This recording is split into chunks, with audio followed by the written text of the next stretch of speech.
Panama খালের নিয়ন্ত্রণ, Greenland দখল কিংবা কানাডাকে যুক্ত করে যুক্তরাষ্ট্রের সম্প্রসারণ নীতি বাস্তবায়নে মরিয়া হয়ে উঠেছেন নবনির্বাচিত মার্কিন প্রেসিডেন্ট ডোনাল্ড ট্রাম্প। ট্রাম্পের এ ধরনের সিদ্ধান্তে ফুঁসে উঠেছে অঞ্চলগুলোর বাসিন্দারা। এরই মধ্যে গ্রিনল্যান্ড হস্তান্তরে ট্রাম্পের প্রস্তাবের তীব্র বিরোধিতা জানিয়ে পাশে দাঁড়িয়েছে ইউরোপের দেশগুলো।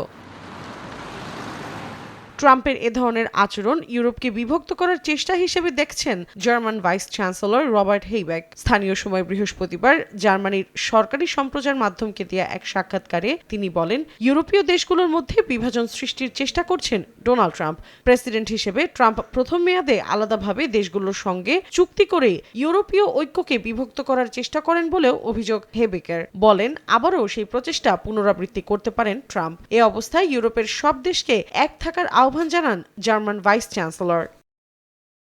এর আগে ডেনমার্কের স্বায়ত্তশাসিত অঞ্চল গ্রিনল্যান্ড দখল করতে সামরিক শক্তি প্রয়োগের হুমকি প্রত্যাহার না করায় ডোনাল্ড ট্রাম্পকে সতর্ক করে জার্মানি। এ বিষয়ে জার্মান চ্যান্সেলর ওলাফ শলজ বলেন, সীমানার অখণ্ডতার নীতি প্রতিটি দেশের ক্ষেত্রেই প্রযোজ্য, তা খুব ছোট বা খুব শক্তিশালী দেশই হোক না কেন। তিনি আরও বলেন, জার্মানিকে রক্ষার জন্য সবচেয়ে গুরুত্বপূর্ণ হাতিয়ার পশ্চিমা সামরিক জোট ন্যাটো এবং আটলান্টিক মহাসাগর উপকূলীয় দেশগুলোর সম্পর্ক।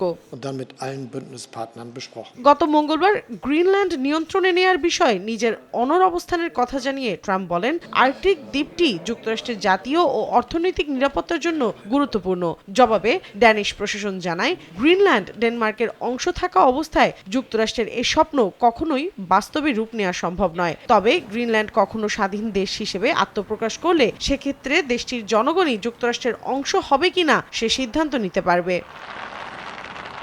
মৌসুমী সাথী, সময় সংবাদ।